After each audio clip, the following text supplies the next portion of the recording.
Bagaimana jika kau mengorbankan segalanya demi suami tercinta, bahkan membiayai perjalanan sucinya?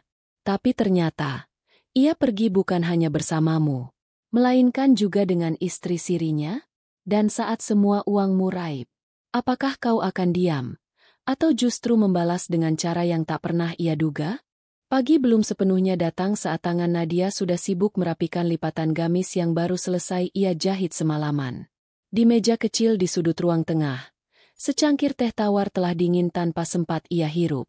Rumah sederhana itu masih sunyi. Hanya suara kipas angin tua yang sesekali berdecit mengiringi langkahnya yang ringan. Matanya sembab. Tapi bukan karena menangis, melainkan karena begadang dan lelah yang tertahan. Wajahnya yang pucat tetap dihiasi senyum tipis. Hari itu, satu paket kain dari pelanggan akan diantar, dan upahnya akan langsung ia masukkan ke dalam celengan logam bergambar Ka'bah, yang sejak beberapa bulan lalu menjadi tempat penyimpanan harapan. Sedikit lagi, Nat, sedikit lagi, bisiknya pada diri sendiri. Seolah menyemangati hati yang kadang ingin menyerah. Sudah bertahun-tahun Nadia memendam keinginan memberangkatkan suaminya, Farhan, ke Tanah Suci. Bukan karena Farhan meminta. Tidak juga karena tuntutan siapapun. Tapi karena Nadia ingin membalas kebaikan lelaki itu, yang dulu menerima dirinya saat ia hanya wanita sederhana, tanpa latar belakang mentereng, tanpa gelar, tanpa warisan. Atau mungkin dulu ia hanya terlalu percaya bahwa cinta sejati dibangun dari pengorbanan. Setiap upah dari jahitan baju ia sisihkan. Bahkan kadang, saat harus memilih antara membeli lauk atau menyimpan uang, ia memilih makan dengan garam dan nasi hangat. Ia tidak keberatan. Baginya, melihat Farhan berdoa di depan Ka'bah kelak, dengan mata berkaca, sudah cukup untuk membayar semua lelahnya. Namun, yang tak pernah Nadia sadari, cinta yang ia rajut sepenuh hati, ternyata perlahan-lahan berubah arah. Farhan bukan lelaki yang kasar. Ia juga bukan lelaki pemalas. Tapi sejak beberapa waktu terakhir, ada yang berubah darinya. Ia lebih sering keluar rumah. Katanya urusan pekerjaan. Pulang malam, bahkan kadang dini hari. Bila Nadia bertanya, jawabannya singkat dan cenderung menghindar. Aku capek, Nat. Jangan tanya-tanya terus, ucap Farhan suatu malam, saat Nadia hanya ingin tahu apakah ia sudah makan. Nadia diam. Ia menunduk, menahan kata. Bukannya tak merasa sakit, tapi ia belajar. Dari banyak luka yang dulu pernah menganga, kadang cinta butuh menelan pahit demi keutuhan. Bahkan saat Farhan berkata ingin mengajak ibunya ikut umrah, Nadia mengangguk cepat. Padahal ia tahu, tabungannya akan terkuras. Tapi ia percaya, membawa ibu mertua ke Tanah Suci adalah bentuk bakti. Dan ia ingin menjadi bagian dari kebaikan itu. Aku juga pengin bawa seseorang lagi, ucap Farhan pada suatu sore, sambil menyesap kopi dan melihat layar ponselnya tanpa menatap istrinya. Nadia mengerutkan dahi. Siapa? Farhan menghela napas. Seseorang yang sudah lama menunggu. Jangan banyak tanya ya, Nat. Ini untuk kebaikan juga. Dan Nadia hanya diam.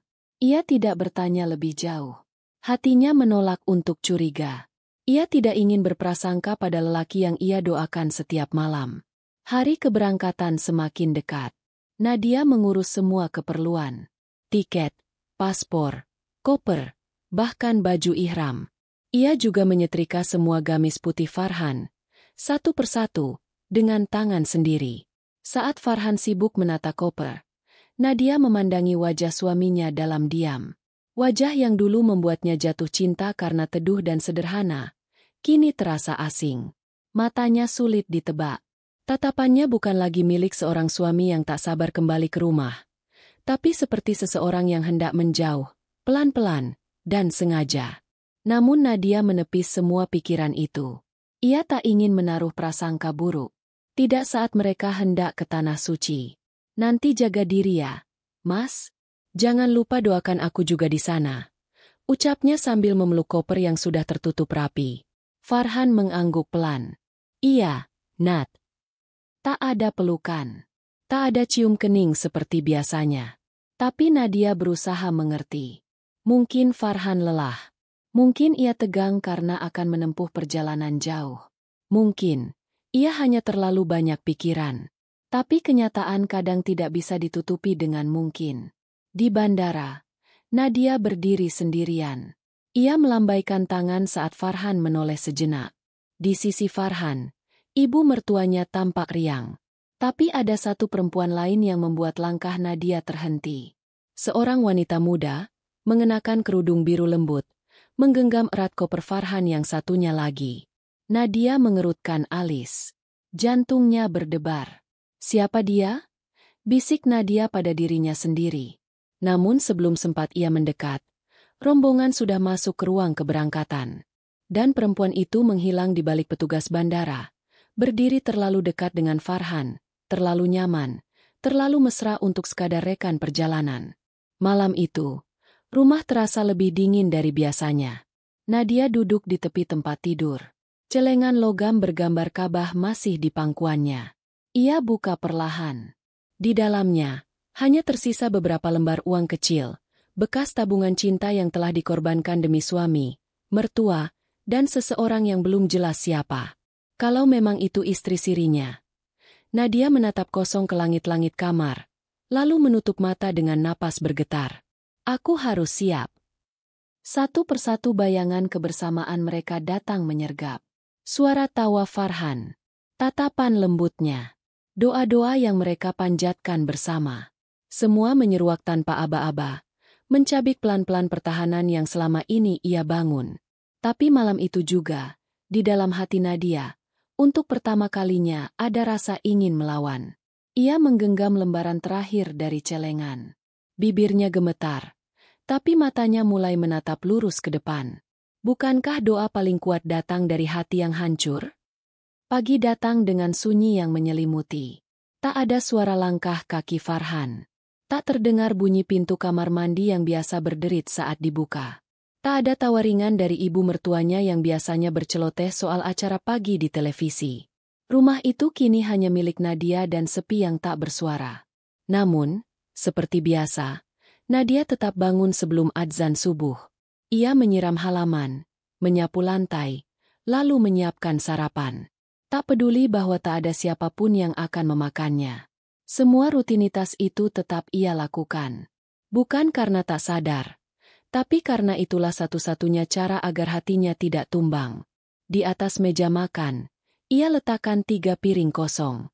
Seolah Farhan dan ibu mertuanya masih ada di sana, menyantap bubur ayam hangat sambil bersenda gurau. Tapi kenyataannya, piring-piring itu hanya simbol rindu yang tak lagi bisa dipeluk. Sudah 3 hari sejak Farhan berangkat. 3 hari tanpa kabar yang hangat. 3 hari penuh rasa cemas yang menghantui dada Nadia. Ia mencoba menghubungi Farhan. Pesan-pesan yang dikirimnya hanya dibaca, tapi tak pernah dibalas. Panggilan suara? Tak diangkat. Video call? Ditolak. Nadia tidak langsung marah. Ia berusaha mengerti. Mungkin Farhan sibuk ibadah. Mungkin sedang tidak sempat memegang ponsel. Ia berusaha berpikir positif, seperti selalu ia lakukan sejak awal. Namun, ada satu hal yang terus mengganggunya. Bukan sekadar hening, tapi sikap yang terlalu asing. Terlalu berbeda dari lelaki yang dulu selalu membalas pesannya bahkan sebelum ia sempat menekan tombol kirim. Lalu, siang itu, Nadia menerima kiriman foto dari adik sepupunya yang tinggal di Jeddah. Ia tahu bahwa Farhan sedang berada di sana, dan karena itu, ia menitipkan salam melalui kerabatnya. Namun yang ia terima bukan hanya salam, melainkan gambar Farhan sedang tersenyum, berjalan berdampingan dengan seorang perempuan muda yang sama seperti di bandara. Wanita itu menggandeng tangan ibu mertuanya. Tangan yang selama ini hanya mau digenggam oleh menantu pilihan. Perempuan itu tidak terlihat seperti rekan perjalanan biasa. Bahkan lebih dari itu, dia tampak seperti bagian dari keluarga. Dan yang membuat dada Nadia semakin sesak adalah kenyataan bahwa senyuman Farhan dalam foto itu begitu lepas. Tanpa beban. Tanpa ingatan bahwa ada seorang istri di rumah yang setiap malam berdoa untuk keselamatannya. Malam itu, Nadia memutuskan untuk membuka lemari kecil tempat ia menyimpan semua dokumen.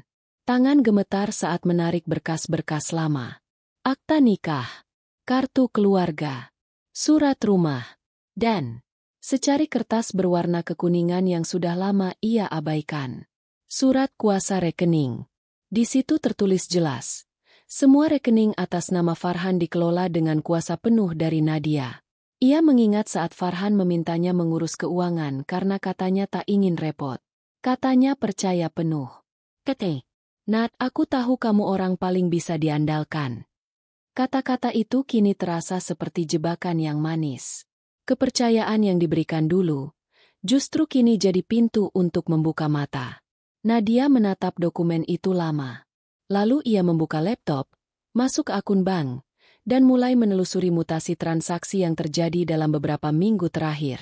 Dan di sanalah segala kenyataan mulai terbuka. Ada transaksi hotel berbintang di Mekah, untuk 3 orang. Pembelian perhiasan, pembayaran spa dan salon wanita. Bahkan pembelian 2 tiket pesawat dari Jeddah ke Dubai setelah umrah selesai. Apa maksudnya ini, Farhan? Bisik Nadia. Matanya mulai memanas. Tapi tak ada jawaban. Hanya layar laptop yang menampilkan riwayat pengkhianatan. Lembar demi lembar data yang menghujam hatinya lebih tajam dari pisau.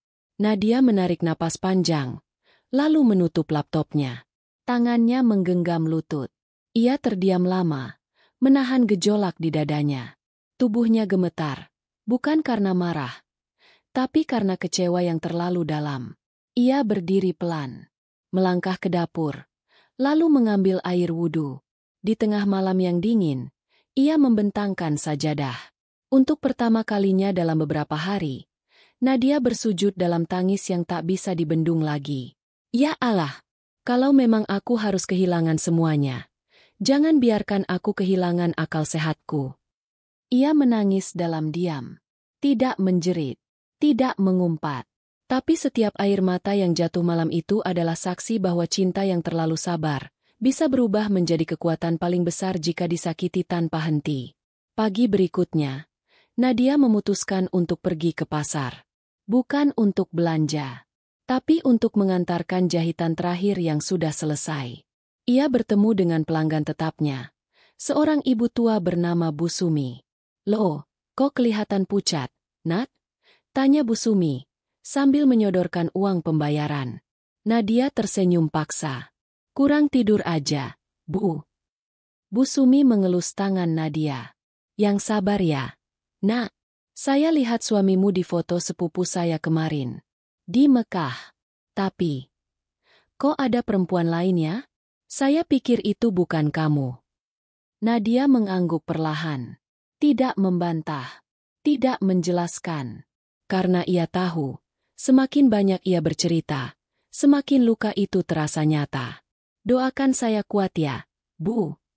Bu Sumi menggenggam tangannya. "Kamu perempuan hebat, Nat. Kadang Allah izinkan hati kita dihancurkan, supaya bisa dibentuk ulang jadi lebih kuat."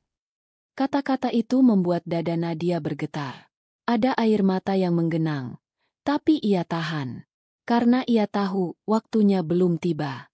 Belum saatnya ia runtuh. Belum. Malamnya, Nadia kembali membuka laptop. Kali ini bukan untuk melihat mutasi rekening, tapi untuk membuka file dokumen. Ia mulai menulis surat. Surat gugatan cerai. Setiap ketikan terasa berat. Tapi ia terus mengetik. Kalimat demi kalimat mengalir dari luka. Bukan karena ingin membalas, tapi karena ia ingin bebas. Ia ingin berhenti jadi perempuan yang selalu mengalah, selalu diam, selalu menunggu. Selesai mengetik, ia simpan dokumen itu dengan nama yang sederhana. Permulaan. Ia tersenyum tipis. Untuk pertama kalinya, senyuman itu bukan karena cinta, melainkan karena keberanian. Malam itu, langit mendung tanpa gerimis, seperti menyimpan tangis yang tertahan.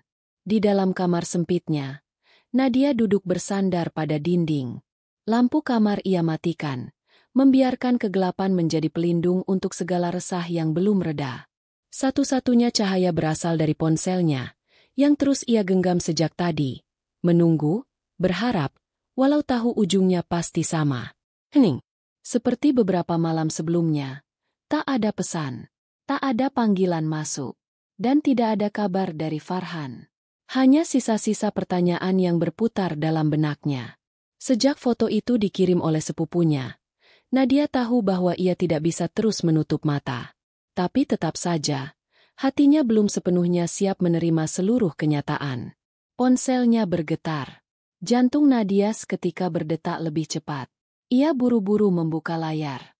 Sebuah pesan masuk, dari nomor tak dikenal. Sayang, tadi aku senang sekali bisa tawaf bareng kamu. Semoga kita bisa ibadah begini terus berdua. Aku bersyukur kamu pilih aku, bukan dia. Nadia membeku.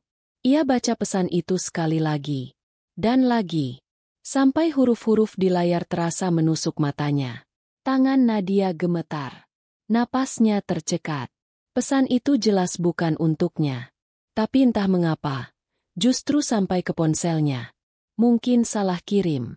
Atau mungkin Tuhan sedang menunjukkan sesuatu yang seharusnya ia tahu dari awal.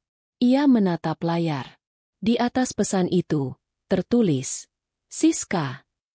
Nama yang asing, namun terasa familiar. Seperti nama yang pernah ia dengar. Dulu, saat seorang tetangga bergosip di teras rumah, menyebut perempuan muda yang sering ikut pengajian malam bersama Farhan. Waktu itu, Nadia menganggapnya angin lalu. Tapi kini, nama itu menempel erat dengan kenyataan yang tak bisa ia tolak lagi. Perempuan itu adalah istri sirinya. Dan Farhan sudah lama menjalin hubungan rahasia yang ia tutupi dengan rapat. Nadia menatap ponselnya lama, lalu menyimpan pesan itu. Ia tak membalas, tak juga menangis. Ia hanya memejamkan mata, membiarkan kegelapan menelannya, dan mencoba memahami bahwa semua ini bukan mimpi buruk, tapi kenyataan yang harus dihadapi dengan kepala tegak. Pagi harinya, matahari bersinar terang. Namun di hati Nadia, mendung belum surut. Ia bangkit dari tempat tidur, berjalan ke dapur, dan mulai menyiapkan sarapan seperti biasa. Bukan karena ia lapar, tapi karena rutinitas itu adalah caranya untuk tetap waras. Satu piring nasi dan telur dadar ia letakkan di meja. Lalu ia duduk, memandangi makanan itu, tanpa menyentuhnya. Ponselnya kembali bergetar. Kali ini, dari Farhan. Nat, kenapa kamu ubah semua akses rekening? Aku di sini butuh uang. Jangan egois. Ini ibadah, bukan jalan-jalan. Nadia menelan ludah. Ia baca pesan itu perlahan. Lalu membalas dengan singkat. Aku hanya mengamankan yang tersisa. Kau sudah cukup ambil bagianmu. Tak lama, balasan datang. Kamu mulai kurang ajar ya? Jangan bikin aku naik darah. Aku suamimu, Nat, dan kamu cuma istri. Jangan lupa diri. Kata-kata itu menusuk seperti pisau. Bukan hanya karena nada marahnya, tapi karena sikap Farhan yang seolah merasa berhak memperlakukan istrinya seperti barang milik pribadi, tanpa nilai, tanpa harga diri. Nadia menatap layar ponselnya lama. Kali ini air matanya jatuh. Tapi bukan karena sedih, melainkan karena kecewa yang tak bisa lagi ia tahan. Kalau ini ibadah, bisiknya lirih. Kenapa harus ada kebohongan yang dibawa serta? Hari itu, Nadia memberanikan diri pergi ke rumah kakak Farhan. Ia butuh penjelasan. Butuh jawaban dari seseorang yang mungkin tahu lebih banyak. Disambut dengan senyuman yang canggung, Nadia langsung mengutarakan maksud kedatangannya. Maaf, Kak, aku cuma mau tanya. Apa benar Farhan sudah menikah lagi? Dengan perempuan bernama Siska? Wajah sang kakak mendadak tegang. Ia menunduk, menghela napas panjang, lalu mengangguk pelan. Kamu akhirnya tahu juga, ya? Jawaban itu seperti palu godam yang menghantam dada Nadia. Tapi ia tetap duduk tenang. Tidak menangis. Tidak bertanya mengapa. Ia hanya mendengarkan, hingga kakak iparnya bercerita panjang lebar, tentang rencana Farhan yang sudah lama disusun, tentang pernikahan siri yang hanya diketahui sebagian keluarga, dan tentang rencana Farhan yang ingin pindah ke luar negeri setelah umrah selesai bersama istri mudanya. Farhan bilang dia butuh hidup baru. Katanya kamu terlalu mengekang, ujar sang kakak, sedikit ragu. Nadia tertawa kecil. Aku mengekang? Padahal aku yang membiayai segalanya. Tak ada yang bisa menjawab. Hanya diam panjang yang mengisi ruang tamu. Nadia berpamitan dengan sopan. Ia melangkah keluar dengan hati yang jauh lebih dingin dari sebelumnya. Karena hari itu, ia tahu bahwa dirinya tak lagi berada dalam rencana masa depan Farhan. Dan itu baik. Karena mulai saat ini, Farhan juga tak akan masuk dalam rencana hidupnya. Malamnya, Nadia menghubungi pengacaranya. Ia mengirimkan semua bukti, pesan dari Siska, mutasi rekening, dan tangkapan layar transaksi mewah di luar negeri. Ia juga melampirkan salinan akta nikah dan surat kuasa atas aset bersama. Semua ia siapkan dengan teliti. Bukan untuk menghancurkan Farhan, tapi untuk memastikan bahwa dirinya tak akan lagi diinjak oleh cinta yang pura-pura. Setelah itu, Nadia kembali membuka ponselnya. Ia membuka folder khusus yang berisi kenangan bersama Farhan, foto pernikahan, rekaman video saat ulang tahun, dan tangkapan layar chat lama yang penuh kata sayang. Satu persatu ia hapus. Dengan tenang. Tanpa amarah. Tanpa air mata. Hingga layar ponselnya kosong. Seperti hatinya. Kosong, tapi bersih. Esok paginya, Nadia berdiri di depan kaca, mengenakan gamis warna abu yang sederhana. Rambutnya ia rapikan. Wajahnya ia poles tipis. Lalu ia mengambil berkas-berkas penting dan memasukkannya ke dalam map coklat. Hari itu, ia melangkah ke kantor pengadilan agama dengan satu niat. Mengakhiri luka yang selama ini ia pelihara dalam diam. Ia melangkah pelan, tapi pasti. Dan setiap langkahnya adalah pernyataan bahwa cinta bukan alasan untuk terus disakiti. Cinta sejati tidak akan pernah mempermalukan. Dan jika memang harus memilih antara mempertahankan atau menghargai diri sendiri, Nadia tahu, kali ini ia akan memilih dirinya sendiri. Langit sore di kota itu berwarna tembaga pucat saat hujan mengguyur pelan. Di balik jendela yang berkabut, Nadia duduk memeluk lutut, membiarkan udara lembab menyusup ke pori-porinya yang lelah. Di sebelahnya, map coklat berisi salinan gugatan cerai sudah tergeletak di atas meja. Sudah 3 hari sejak ia memasukkan berkas itu ke pengadilan agama. Sejak hari itu pula, ia tak lagi berharap kabar dari Farhan. Bukan karena hatinya sudah tidak peduli, tapi karena ia akhirnya sadar, beberapa cinta memang ditakdirkan untuk selesai. Namun sore itu berbeda. Ponselnya bergetar, menampilkan notifikasi dari media sosial yang sudah lama ia biarkan diam. Seorang teman mengirimkannya tautan story dari akun tak dikenal. Tanpa banyak pikir, Nadia membuka tautan itu. Video berdurasi singkat muncul di layar. Di dalamnya, tampak Farhan berdiri di depan Ka'bah, mengenakan pakaian ihram. Di sisi kirinya, Siska tersenyum, tangannya menggandeng tangan Farhan erat, sesekali menoleh ke arah kamera. Dan di balik mereka, ibu mertua Nadia tampak berjalan perlahan, mengamati sekitar dengan tatapan tenang seolah semua ini adalah hal yang biasa. Suara dalam video terdengar riang. Alhamdulillah, keluarga kecil kami bisa umrah bareng. Semoga doa-doa di sini dikabulkan semuanya. Keluarga kecil? Nadia membeku. Urat di lehernya mengencang. Ia tidak tahu siapa yang merekam, tapi yang jelas video itu bukan milik Farhan. Akunnya palsu. Mungkin dibuat oleh Siska. Mungkin oleh salah satu teman mereka. Tapi siapapun yang mengunggahnya, tak bisa menutupi fakta paling menyakitkan. Keberadaan Nadia telah dipadamkan. Dihapus. Seolah ia tak pernah menjadi bagian dari kehidupan Farhan. Ia mengembuskan napas pelan. Perih di dadanya seperti baru kembali diiris. Tapi kali ini, bukan hanya oleh pengkhianatan Farhan, melainkan oleh diamnya ibu mertua yang ia hormati sepenuh hati. Perempuan yang dulu memeluknya saat ia keguguran. Yang pernah berkata, "Kamu udah kayak anak kandung sendiri buat ibu." Nadia menggigit bibirnya. Bukan karena ingin menangis, tapi karena ingin menahan gejolak yang mendesak dari dalam. Ternyata, tidak semua pelukan berarti kasih sayang. Kadang, itu hanya selimut yang menutupi rencana buruk. Seusai salat maghrib, Nadia duduk di ruang tamu, membuka kembali folder-folder kerja yang selama ini ia simpan rapi. Ia bukan hanya penjahit. Sejak beberapa waktu lalu, ia mulai membantu bisnis rumahan milik temannya, menjahit seragam komunitas dan memasarkan gamis-gamis buatan tangan. Kini, ia membuka kembali jaringan yang sempat ia tutup karena terlalu sibuk mengurus rumah tangga. Ia mulai menghubungi satu persatu pelanggan, menghidupkan akun bisnisnya, menyusun kembali katalog yang sempat terbengkalai. Dan malam itu, Nadia membuat keputusan besar, menyewa satu kios kecil di depan gang rumahnya untuk membuka usaha jahit dan butik sederhana. Ia tahu hidup tak akan langsung berubah indah. Tapi ia percaya, langkah kecil akan membawanya jauh dari luka. Dan untuk pertama kalinya, Nadia merasa hatinya lebih ringan.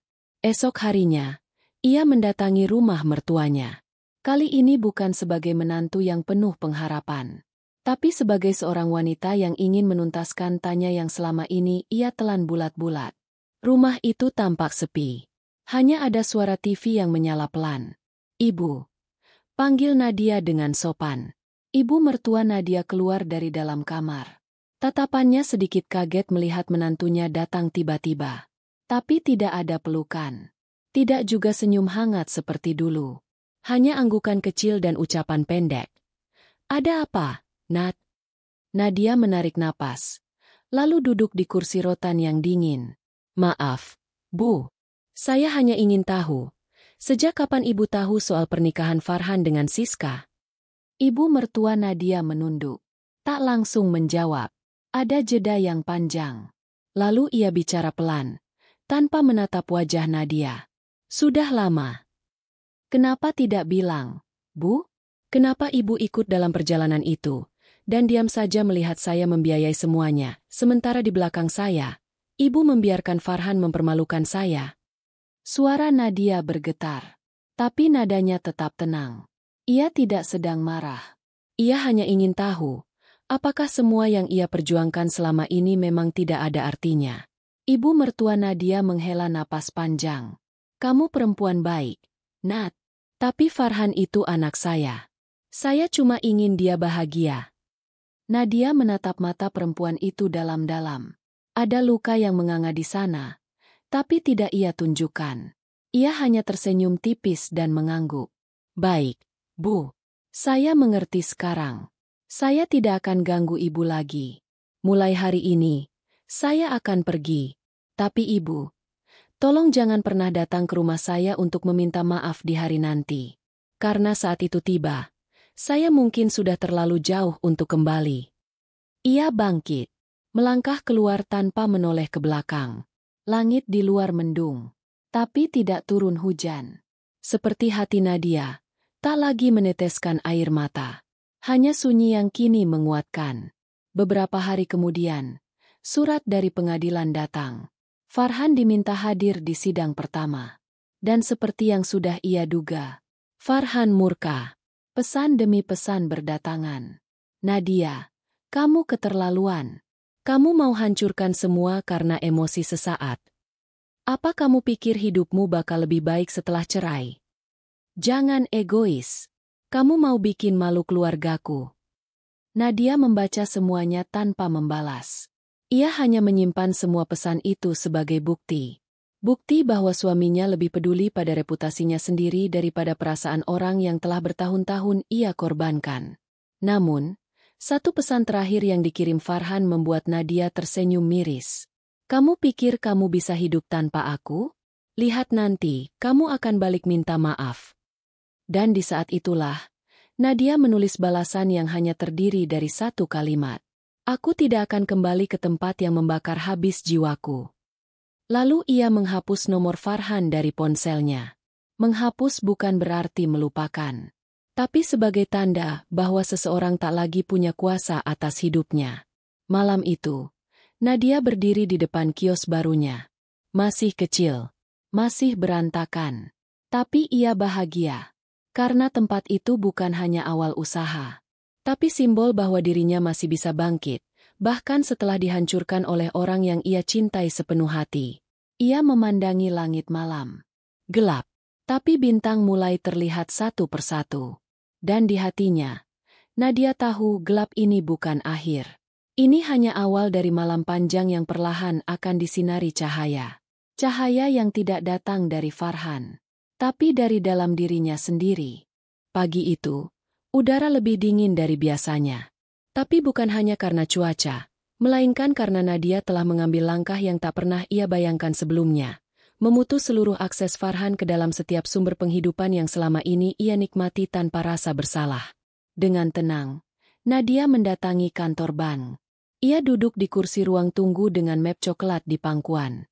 Di dalamnya tersimpan surat kuasa, bukti transaksi, dan salinan rekening bersama.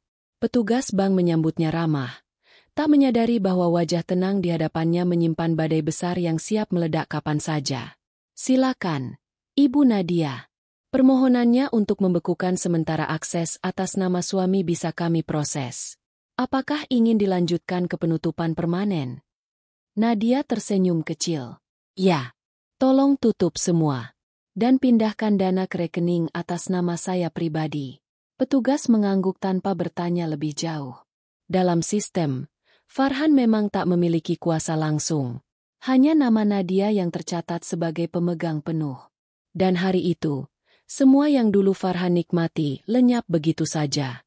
Sore hari, Nadia kembali ke kios kecilnya. Belum sepenuhnya rapi, tapi sudah mulai terasa hidup. 2 orang pelanggan mampir, memesan gamis untuk pengajian bulan depan. Ia menerima pesanan itu dengan senyum hangat, menyembunyikan segala luka di balik kerudung coklat yang membingkai wajah lelahnya.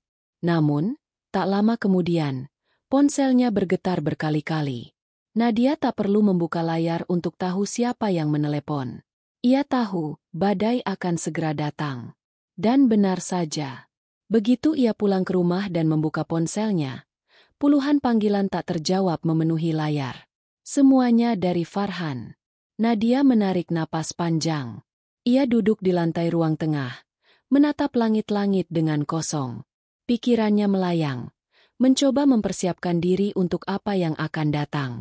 Lalu, suara dering masuk lagi. Dengan satu sentuhan, ia mengangkat.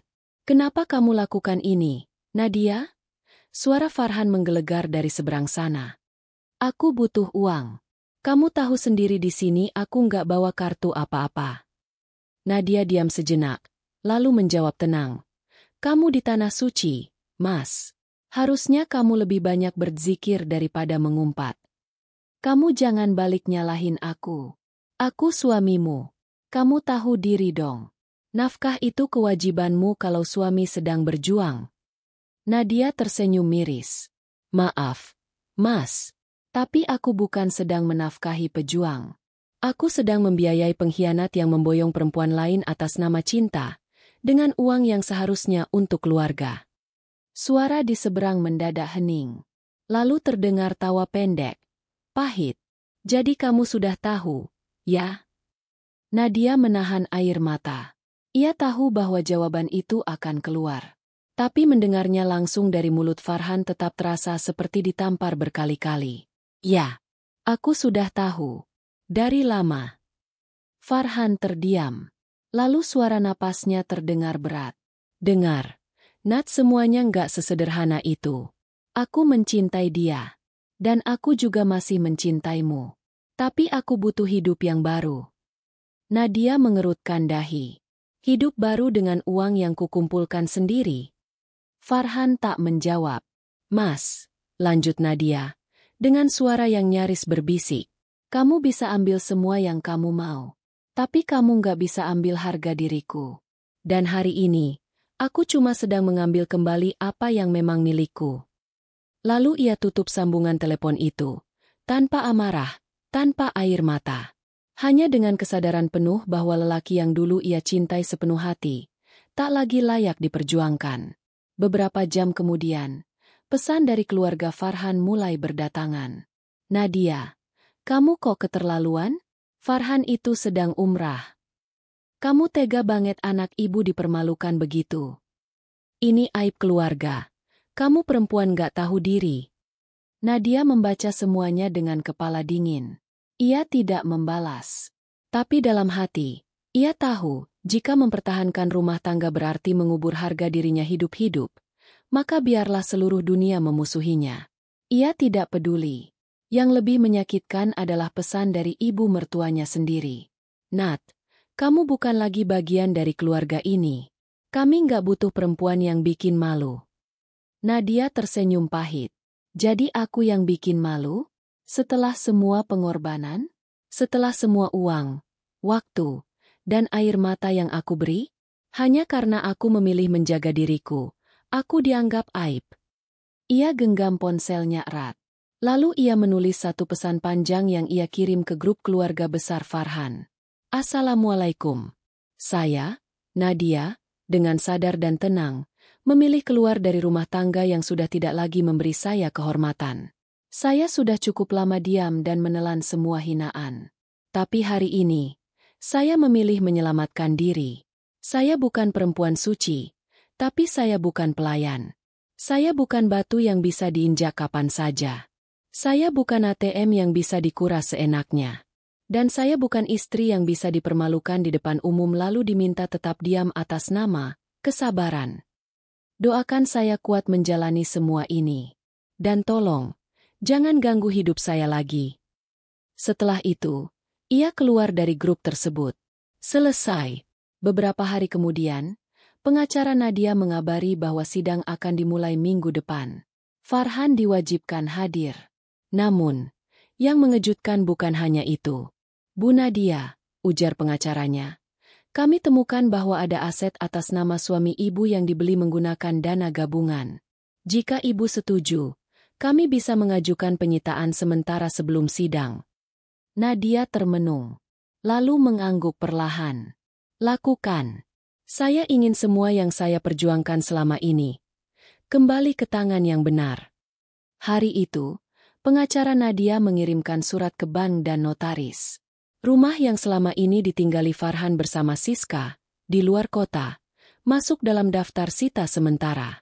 Begitu pula kendaraan pribadi yang dibeli dengan cicilan atas nama bersama.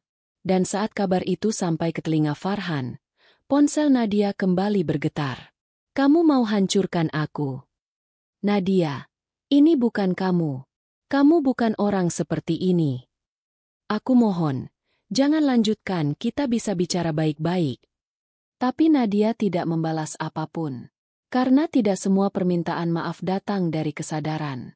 Sebagian hanya datang saat seseorang sadar bahwa ia sedang kehilangan. Dan Nadia tahu, Farhan tidak menyesal menyakitinya.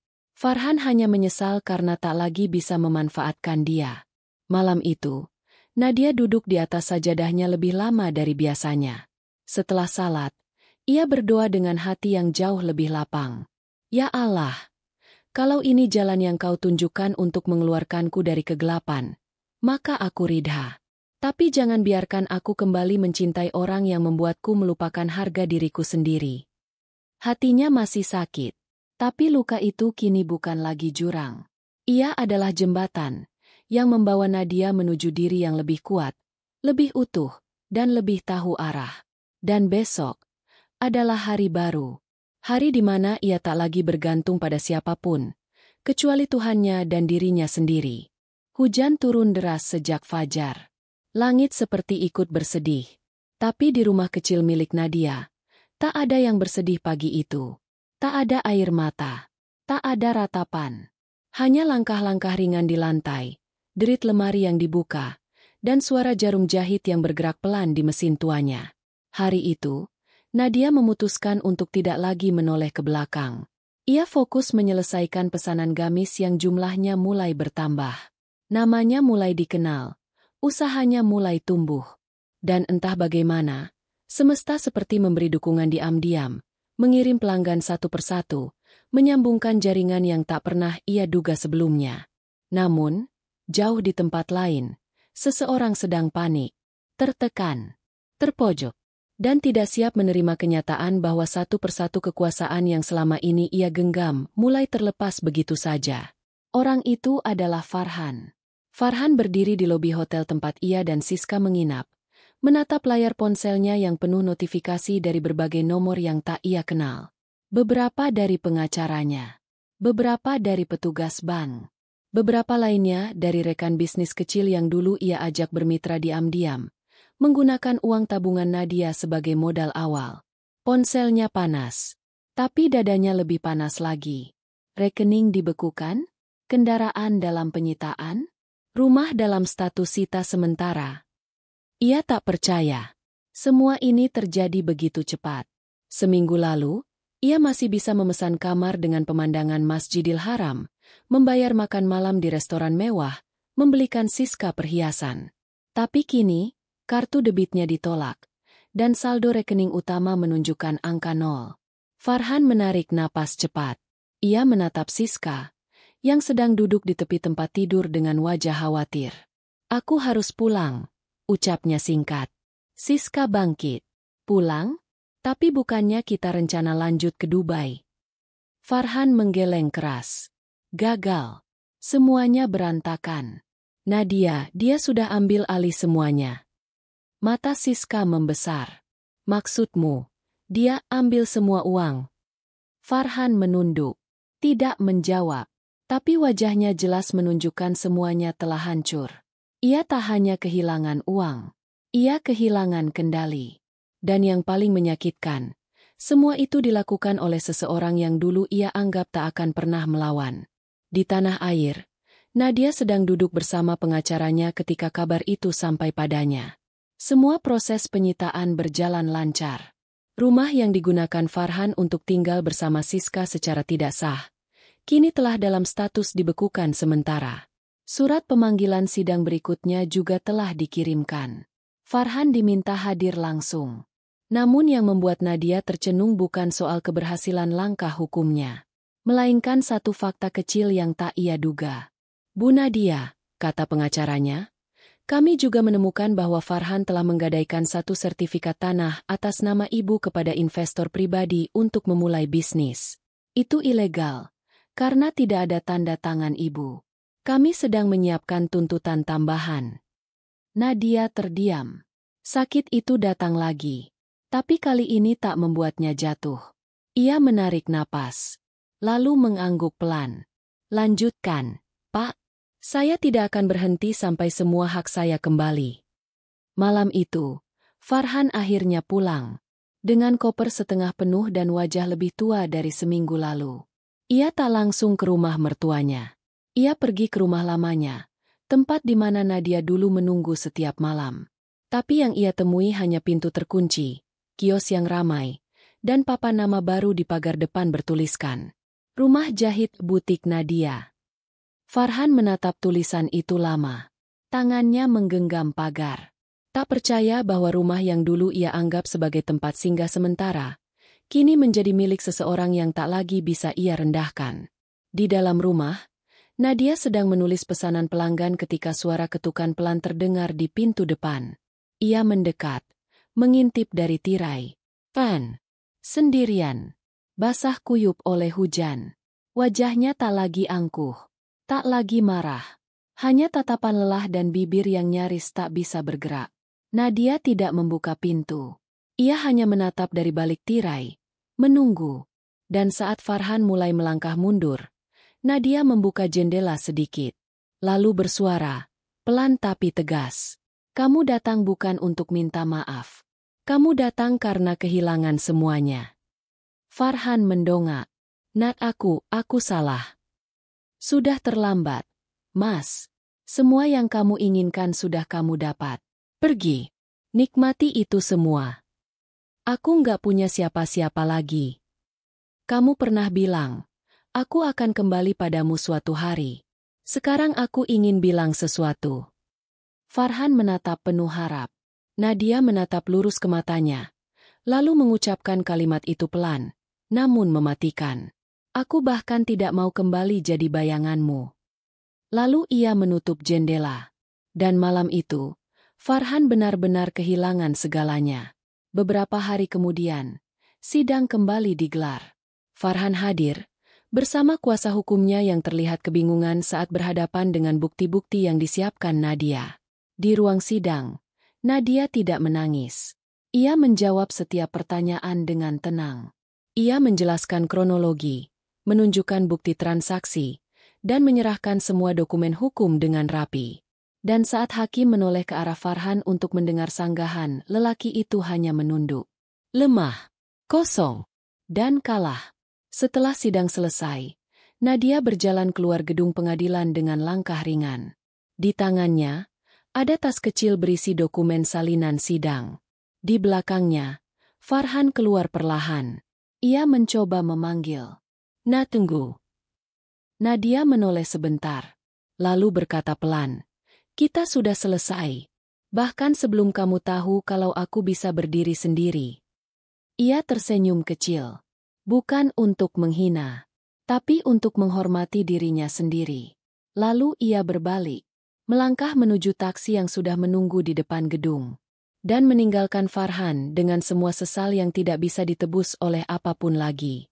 Langit cerah pagi itu, tapi hati Farhan mendung tak karuan.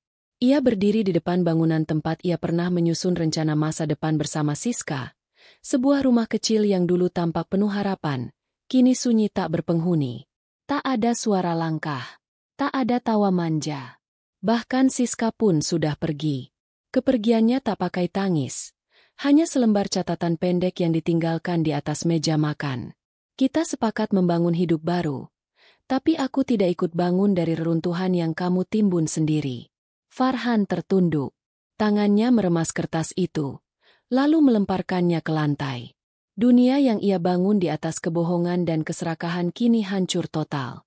Tapi alih-alih menyadari kesalahan dan memperbaiki diri, pikirannya justru mencari cara untuk menyeret Nadia jatuh bersamanya. Ia tak bisa terima.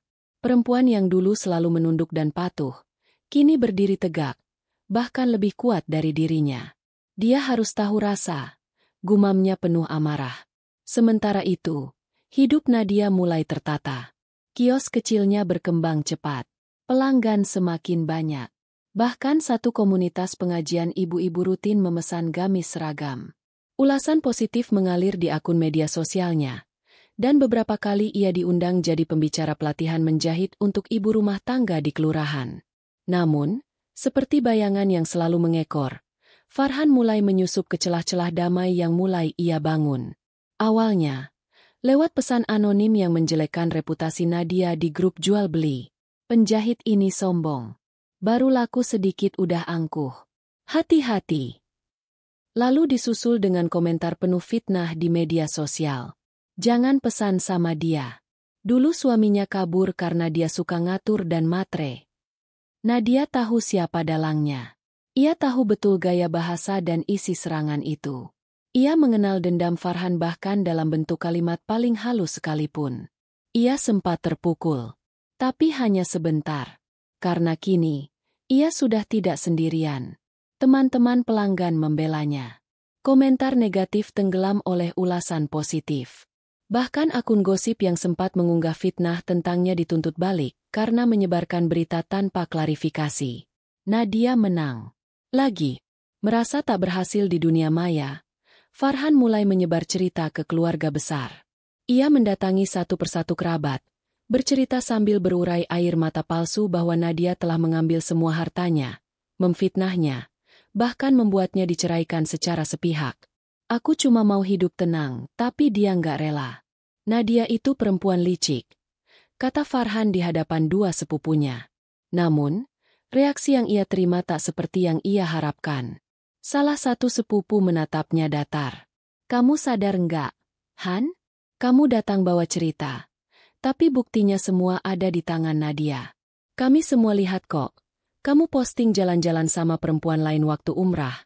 Pakai uang siapa coba?" Farhan terdiam. Satu persatu orang yang dulu ia anggap akan membelanya, mulai menjauh. Bahkan ibu kandungnya sendiri, yang sebelumnya membela mati-matian, kini lebih banyak diam. Karena malu. Karena lelah. Dan untuk pertama kalinya dalam hidupnya, Farhan merasa benar-benar sendirian.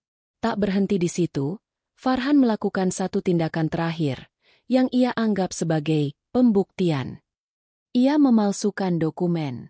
Mengubah surat perjanjian bisnis yang dulu ia tanda tangani dengan dana dari rekening Nadia, dan mengajukan gugatan balik, menuduh Nadia menggelapkan dana rumah tangga dan menghentikan nafkah secara sepihak. Dokumen itu dikirim ke pengadilan. Pengacaranya terlihat yakin. Tapi Nadia sudah jauh di depan. Dengan tenang, ia hadir di persidangan. Membawa seluruh bukti, rekaman percakapan, mutasi rekening, saksi rekan usaha, dan laporan resmi bank. Semuanya rapi, tak terbantahkan. Dan saat hakim membuka berkas Farhan, menemukan dokumen dengan tanda tangan berbeda dan tanggal yang tak sinkron, wajah sang mantan suami mendadak pucat. Hakim menatap tajam. Saudara Farhan, ini bisa masuk ranah pidana. Pemalsuan dokumen. Farhan terbata-bata. Tidak, saya hanya salah mengingat tanggal. Tapi ruang sidang sudah memutuskan. Gugatan balik ditolak. Nama Nadia dibersihkan. Bahkan Farhan dinyatakan bersalah secara hukum atas pencemaran nama baik dan manipulasi dokumen. Ia diminta membayar ganti rugi dan menjalani proses hukum tambahan. Dan saat sidang berakhir, Nadia berdiri dari kursinya, berjalan melewati Farhan yang terduduk lemas. Ia tidak menatapnya. Ia tidak bicara sepatah kata pun. Tapi langkah kakinya sudah cukup untuk menunjukkan bahwa ia menang bukan karena ingin membalas. Tapi karena ia akhirnya memilih dirinya sendiri dan memperjuangkan hidup yang layak tanpa harus mengorbankan harga diri. Malam itu, Nadia duduk di teras rumah, memandangi bintang-bintang. Di sebelahnya, sepucuk surat dari pengadilan masih tergeletak. Ia belum membacanya lagi. Ia tidak perlu. Yang ia tahu, hidupnya kini adalah miliknya seutuhnya. Ia bukan perempuan yang sama seperti dulu. Dulu, Nadia adalah istri yang rela menjual cincin satu-satunya demi memberangkatkan suami dan ibu mertuanya ke Tanah Suci. Kini, Nadia adalah perempuan yang mampu membangun hidupnya kembali dari abu kehancuran yang ditinggalkan oleh orang yang seharusnya melindunginya. Dan ketika pintu masa lalu mencoba terbuka kembali, ia memilih menutupnya rapat. Karena yang ada di masa depan, jauh lebih pantas untuk ia perjuangkan. Beberapa bulan telah berlalu sejak persidangan terakhir. Sejak nama Nadia dibersihkan, sejak luka itu tak lagi menjadi berita, sejak wajah Farhan memudar dari halaman hidupnya. Di pagi yang hangat itu, Nadia duduk di ruang kerja kecil di belakang kios. Tangannya sibuk menyusun katalog gamis edisi terbaru, sambil sesekali menjawab pesan dari pelanggan di ponselnya. Bisnisnya berkembang pesat. Ia tidak lagi menjahit sendirian. Kini, ada 3 penjahit lain yang bekerja bersamanya, perempuan-perempuan yang juga bangkit dari keterpurukan, janda, ibu tunggal, dan korban kekerasan rumah tangga yang ingin belajar berdiri di atas kaki sendiri. Bagi Nadia, ini bukan sekadar usaha. Ini adalah bentuk nyata dari luka yang telah sembuh dan berubah menjadi kekuatan. Sore harinya, Nadia menerima tamu tak terduga. Seorang perempuan muda datang ke kiosnya, membawa map lusuh dan wajah penuh kecanggungan. "Maaf, Bu Nadia, saya Siska." Waktu seolah berhenti sesaat. Nadia berdiri di belakang meja, menatap perempuan yang dulu menjadi perusak rumah tangganya. Perempuan yang ia lihat di video umrah itu, menggenggam tangan Farhan dengan senyum penuh kemenangan. Kini, wajah itu jauh berbeda. Lelah, dan tampak seperti telah melewati banyak badai. Nadia tidak berkata apa-apa. Ia hanya mempersilakan Siska duduk. Perempuan itu duduk perlahan. Tangannya gemetar saat membuka map berisi beberapa lembar dokumen. Saya datang bukan untuk minta maaf. Saya tahu itu tidak akan mengubah apapun. Tapi saya ingin jujur. Dan saya juga ingin minta tolong." Nadia menatapnya tenang. Tak ada dendam di matanya. Hanya ketenangan seorang perempuan yang telah selesai dengan masa lalunya. Siska mulai bicara, perlahan, tentang bagaimana setelah persidangan, Farhan bangkrut total. Tentang penolakan dari keluarga. Tentang tekanan mental yang membuat Farhan sering marah, dan akhirnya mulai menyakiti orang-orang di sekitarnya, termasuk Siska.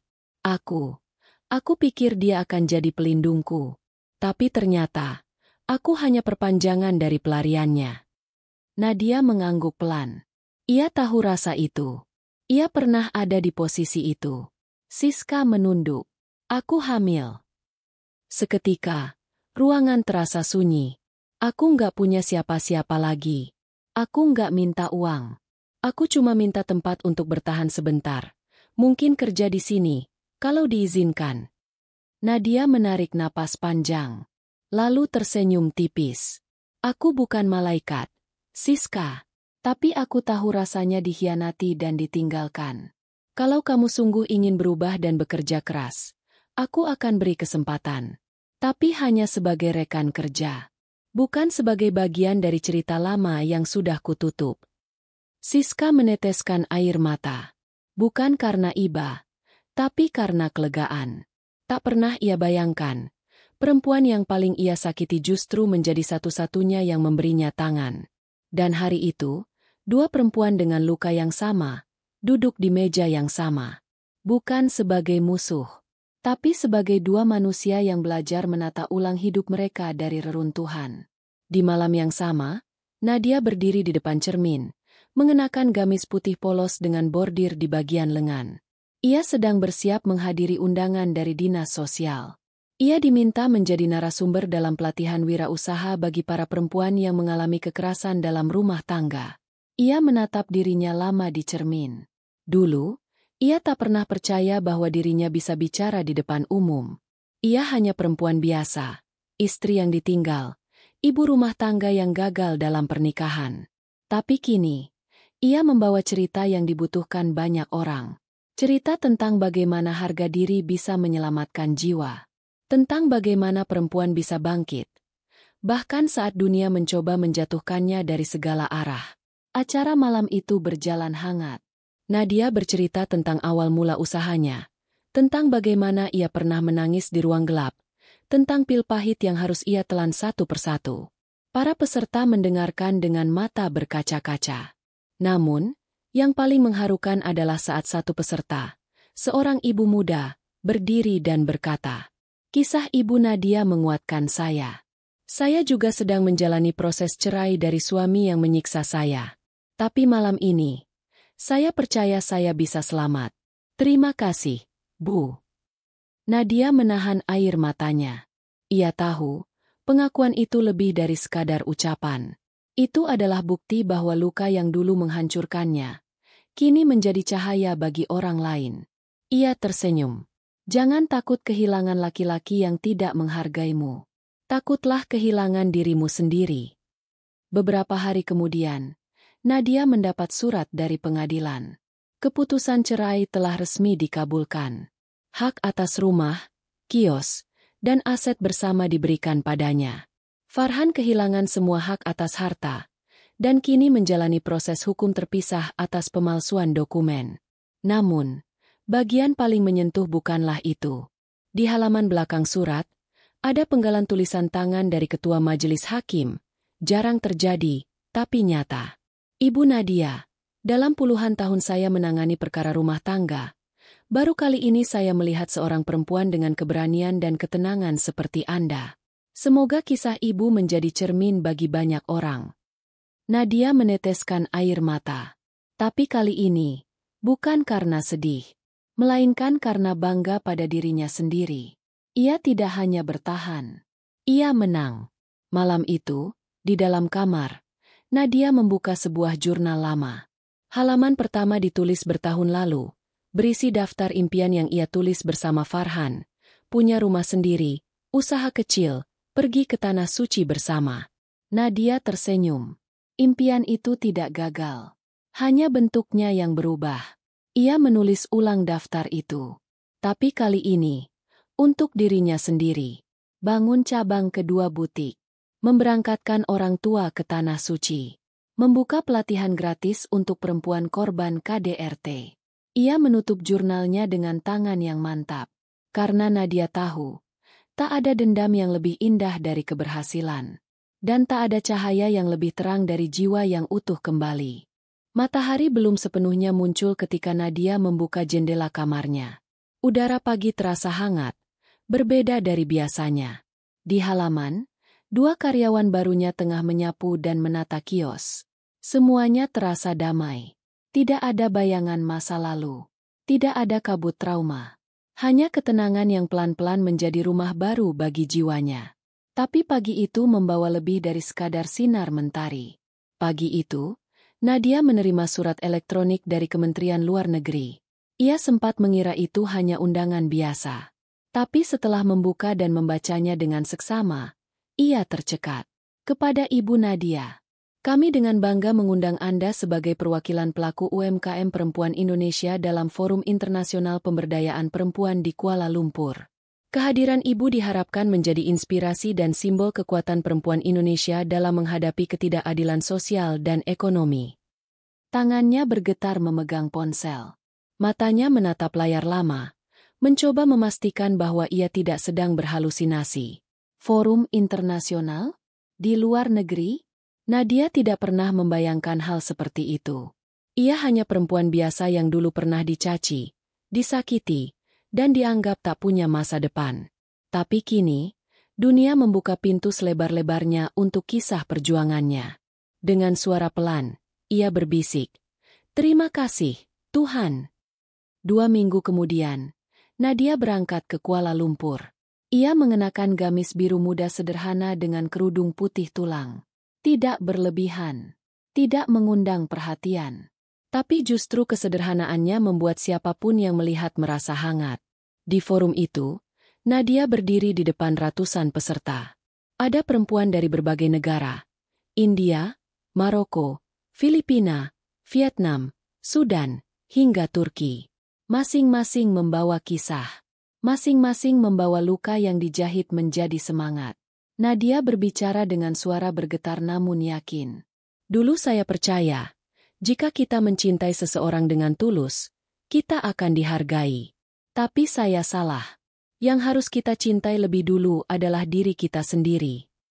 Para peserta terdiam. Lalu terdengar tepuk tangan. Pelan. Lalu membesar. Beberapa perempuan menangis. Beberapa berdiri dan memeluk Nadia saat sesi selesai. Hari itu, Nadia tak hanya menjadi suara bagi dirinya sendiri. Ia menjadi suara bagi banyak perempuan yang pernah kehilangan, tapi tidak pernah berhenti mencari cahaya. Sekembalinya ke tanah air, Nadia disambut media lokal. Namanya mulai muncul di artikel daring, di podcast tentang perempuan tangguh, bahkan di undangan talk show TV. Namun di balik semua itu, Nadia tetap sederhana. Ia masih membuka kios setiap pagi. Masih menyambut pelanggan dengan senyum. Masih membuatkan teh untuk penjahit yang kelelahan. Hidupnya tidak berubah. Hanya cara ia berdiri kini jauh lebih tegak. Tapi seperti hidup yang selalu menyimpan sisi gelap, sebuah peristiwa tak terduga kembali terjadi. Pagi itu, saat Nadia membuka kios, seorang pemuda tergesa datang. Nafasnya terengah, membawa secari kertas dan wajah panik. "Bu, ada seseorang yang nyari Ibu. Dia di klinik sebelah. Katanya penting." Nadia bingung, tapi tetap mengikuti si pemuda. Saat tiba di klinik, seorang perawat menyambutnya dan mempersilakan masuk ke ruangan paling ujung. Dan di sana, duduk seorang lelaki kurus, rambut tak terurus, wajah pucat, dengan selang infus di tangan kiri. Tubuhnya tampak seperti bayangan dari dirinya yang dulu. Tidak ada bekas wibawa. Tidak ada aroma kesombongan. Hanya tubuh ringkih dengan tatapan penuh sisa-sisa luka yang entah dari mana berasal. Perawat berbisik, "Beliau sakit lever, Bu. Sudah stadium lanjut. Tidak punya keluarga yang menjenguk. Katanya hanya ada Ibu Nadia." Nadia terdiam di ambang pintu. Dadanya sesak. Bukan karena rindu, tapi karena getir. Orang yang pernah membakar hidupnya kini duduk lemah di sudut dunia, sendirian. Farhan menoleh perlahan. Mata mereka bertemu. Dan untuk pertama kalinya, Farhan tidak bicara. Tidak marah, tidak memohon. Ia hanya menatap. Lalu air matanya jatuh. "Aku salah," bisiknya lirih. "Semua ini akibatku sendiri." Nadia duduk di bangku kecil di sisi ranjang. Ia menatap lelaki itu lama, tanpa kata. Dalam dirinya, masih ada bekas luka, tapi tidak ada lagi kebencian. Yang tersisa, hanya jarak yang terlalu jauh untuk dijembatani. Farhan kembali bicara pelan. "Aku minta maaf. Aku tahu semua sudah hancur. Tapi, bolehkah aku Melihat kamu sekali lagi tanpa rasa benci. Nadia mengangguk pelan. Aku tidak benci, Mas. Aku sudah lama memaafkan. Tapi memaafkan tidak sama dengan menerima kembali. Air mata Farhan makin deras. Tangannya yang gemetar mencoba menggenggam. Tapi Nadia menahan dengan lembut. Cukup. Jangan lagi memaksa apa yang telah hilang. Fokuslah ke penyembuhanmu. Kalau masih ada waktu. Farhan menangis seperti anak kecil. Dan Nadia berdiri. Ia membenarkan selimut lelaki itu. Lalu berbalik dan berjalan keluar tanpa menoleh. Itu bukan bentuk pembalasan. Itu adalah akhir. Seminggu kemudian, Nadia menerima kabar bahwa Farhan meninggal dunia di klinik kecil itu. Tidak ada yang datang ke pemakaman kecuali satu tetangga tua dan seorang petugas sosial. Jenazahnya dikebumikan tanpa nama. Hanya sebatang kayu dengan tulisan sederhana. Namun, di dalam hati Nadia, tidak ada lagi luka yang terbuka. Ia telah menyelesaikan semua babak tentang Farhan. Ia telah menang, bukan dengan membalas, tapi dengan berdiri, berjalan, dan mencintai hidupnya lebih dalam dari siapapun yang pernah ia temui. Malam itu, Nadia menulis satu kalimat baru di jurnalnya. Hidup memang tidak selalu adil, tapi Tuhan tidak pernah tertidur. Ia menutup jurnal itu, lalu menghadap ke jendela. Langit cerah, bintang bersinar, dan di dalam dadanya, pelita yang dulu hampir padam, kini menyala lebih terang dari sebelumnya. Hidup setelah Farhan terasa seperti membuka jendela yang lama terkunci. Cahaya masuk tanpa paksa, angin berembus tanpa hambatan. Dan hati Nadia, kini berjalan di atas jalan yang ia pilih sendiri, bukan jalan yang ditentukan oleh harapan orang lain. 2 tahun telah berlalu sejak sidang terakhir.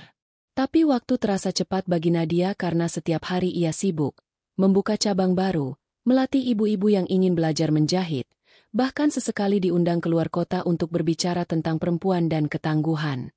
Nama, butik Nadia, kini tak hanya dikenal di sekitar lingkungan tempat ia tinggal, tapi sudah masuk ke kota-kota lain melalui marketplace dan kerjasama dengan komunitas pengrajin lokal. Yang dulu hanya satu mesin jahit, kini menjadi satu ruangan penuh tawa dan kerja keras. Namun, satu hal yang tak berubah, Nadia tetap Nadia yang sederhana. Ia masih menyiapkan sarapan sendiri, menyapu halaman setiap pagi, dan duduk di teras saat senja sambil membaca buku tua yang selalu ia simpan sejak masa sekolah. Hingga suatu hari, dunia kembali membukakan pintu baru. Pagi itu, sebuah pesan masuk dari seorang teman lama, Mbak Wati, sahabat lamanya semasa kuliah yang kini tinggal di luar negeri. Mereka sudah lama tak berkomunikasi, tapi tetap saling mengikuti di media sosial. Nat, aku lihat perkembanganmu luar biasa. Di kota tempatku tinggal ada program pelatihan dan beasiswa untuk pelaku usaha perempuan. Mereka butuh mentor lokal Indonesia. Mau nggak kamu datang ke Amsterdam 3 bulan? Nadia terpaku menatap layar. Amsterdam? 3 bulan? Dulu, membayangkan pergi ke luar negeri saja sudah cukup membuatnya cemas. Kini, undangan itu datang bukan sebagai keberuntungan, tapi sebagai hasil dari kerja keras yang tak pernah ia tayangkan dengan mewah. Setelah berpikir semalaman, Nadia menjawab, "Aku siap, Mbak. Terima kasih sudah percaya." Waktu berlalu cepat. Dalam sekejap, Nadia sudah berada di negeri orang. Ia mengenakan mantel tebal, shawl wol, dan sepatu kulit sederhana. Kota itu sibuk, dingin, tapi indah. Dan Nadia berdiri di tengahnya, membawa semangat perempuan desa yang dulu hanya bisa menatap dunia dari balik jendela rumah sempit. Hari-hari di Amsterdam membawanya pada orang-orang baru. Ia bertemu para pengusaha sosial, pengajar, aktivis, dan pelaku usaha kecil dari berbagai negara. Mereka belajar bersama, saling mendengar kisah, dan saling berbagi semangat. Dan di sana, Nadia kembali berdiri di panggung, menceritakan kisahnya dalam bahasa yang disampaikan dengan hati, bukan hanya kata. Setiap orang yang mendengarnya terdiam. Beberapa menangis. Beberapa bangkit dan memeluknya.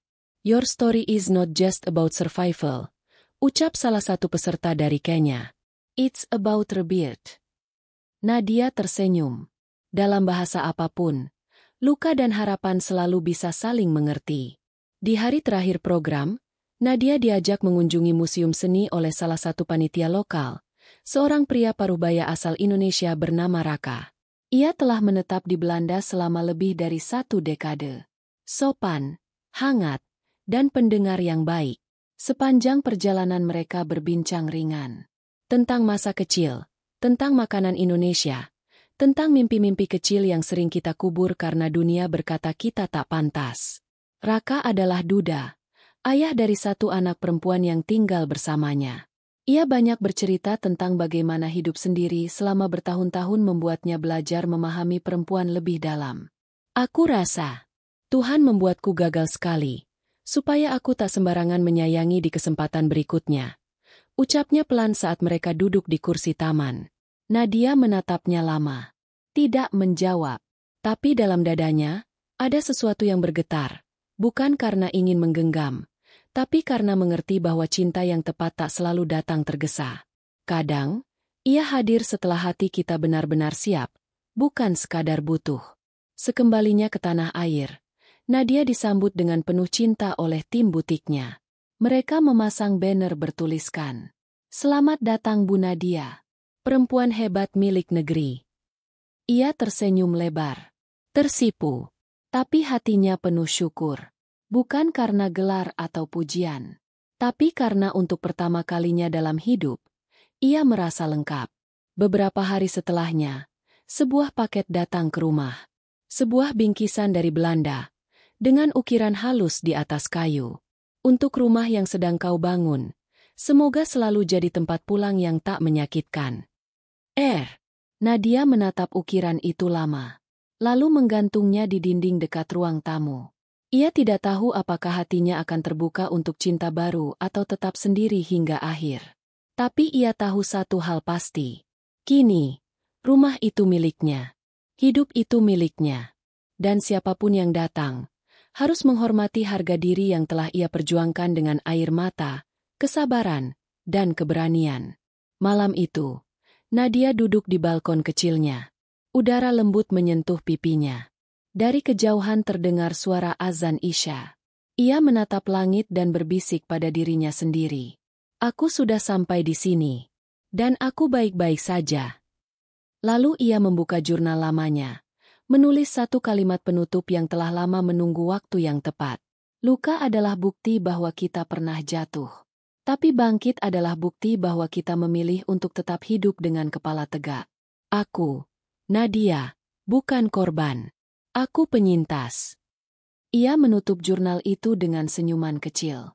Dan hidup pun berjalan ke arah yang lebih damai. Tanpa dendam. Tanpa beban. Hanya cinta. Yang paling penting, untuk dirinya sendiri.